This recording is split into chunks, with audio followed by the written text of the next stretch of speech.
Is it your responsibility to raise cultural awareness within APSA with a wide variety of different cultures within the Asian and the Pacific Islands? How would you find the balance of representing all cultures equally? So with our club, we bring together many different types of diversity of like people from all kinds of different backgrounds. So one way to focus on it is to make sure that all the smaller communities that are not frequently talked about, like how in my shadowing, I talked about Desi culture because that's not talked as much these days. So I could focus on more underrepresented community while keeping it a balance with the bigger communities that we have here. So keeping a good balance would be key for that.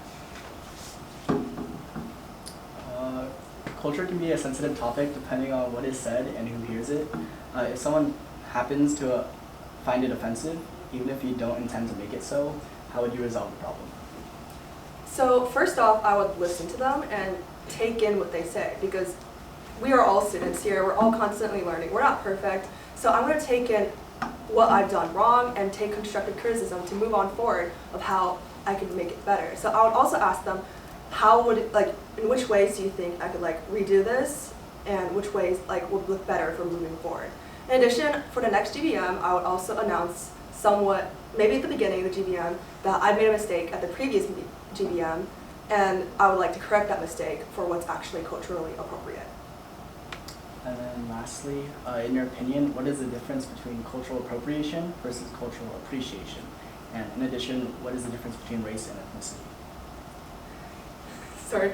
The difference between cultural appropriation and cultural appreciation is that when you're trying to appreciate a culture, you should learn all about it.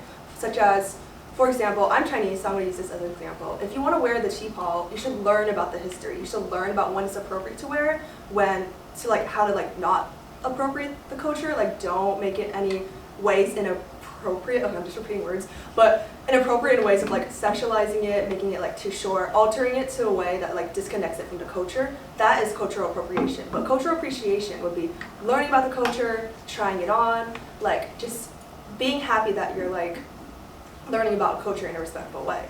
As for the difference between race and ethnicity, race is actually a social construct that was actually made by a lot of white people so that we could discriminate against the POC, people of color. Ethnicities is more of our backgrounds, where we came from. For example, as I said before, I'm Chinese, so my ethnicity is Chinese. And likewise, all of you guys have different kinds of ethnicities.